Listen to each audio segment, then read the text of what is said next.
Extremely large telescope হলো পৃথিবীর বৃহত্তম অপটিক্যাল বা ইনফ্রারেড টেলিস্কোপ, যা বর্তমানে চিলির আতাকামা মরুভূমিতে নির্মিত হচ্ছে। তবে আলো দূষণ তার পর্যবেক্ষণের ক্ষমতার উল্লেখযোগ্য প্রভাব ফেলতে পারে বলে মনে করা হচ্ছে। টেলিস্কোপের আলো দূষণ বলতে বোঝায় এমন পরিস্থিতি যেখানে কৃত্রিম বা প্রাকৃতিক আলোর অতিরিক্ত উপস্থিতি আকাশ পর্যবেক্ষণে বাধা সৃষ্টি করে। এটি বিশেষত জ্যোতির্বিজ্ঞানীদের জন্য একটি বড় সমস্যা, কারণ এটি দূরবর্তী গ্রহ, নক্ষত্র, গ্যালাক্সির স্পষ্ট পর্যবেক্ষণকে ব্যাহত করে। আলো দূষণের ফলে আকাশের প্রকৃত অন্ধকার হারিয়ে যায় এবং অনেক দুর্বল বা ক্ষীণ জ্যোতিষ্ক দৃশ্যমান হয় না। বাতাসে ধূলিকণা বা কুয়াশা কৃত্রিম আলো প্রতিফলিত করে আকাশে উজ্জ্বল আলোর আভা তৈরি করে। শহরের আলো আকাশে প্রতিফলিত হয়, যা রাতের আকাশকে উজ্জ্বল করে তোলে।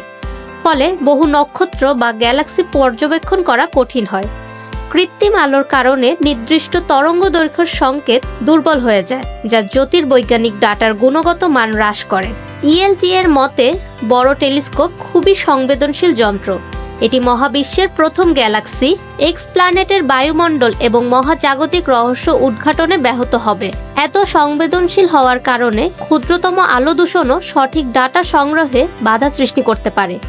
টেলিস্কোপটি এমন সংকেত সংগ্রহ করে যা অত্যন্ত দূরবর্তী এবং প্রায়শই দুর্বল। পৃথিবীতে জনসংখ্যা বৃদ্ধি এবং নগরায়নের কারণে আলো দূষণ বাড়ছে, যা ভবিষ্যতে বড় টেলিস্কোপগুলোর জন্য চ্যালেঞ্জ সৃষ্টি করতে পারে।